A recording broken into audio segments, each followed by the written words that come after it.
মৌসুমী বায়ুর প্রভাবে ফের সক্রিয় হয়ে উঠছে ঝড় বৃষ্টি। বিশেষ করে দক্ষিণাঞ্চল ও উপকূলীয় এলাকায় দমকা হাওয়ার সঙ্গে বজ্রসহ বৃষ্টির আশঙ্কা রয়েছে।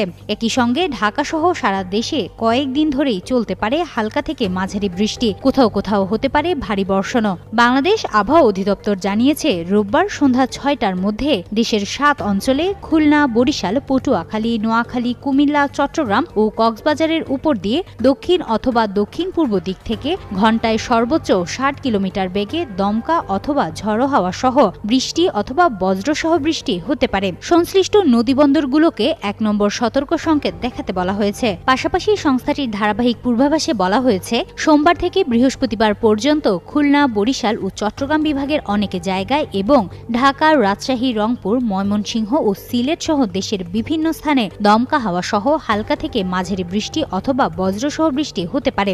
কোথাও কোথাও মাঝারি ধরনের ভারী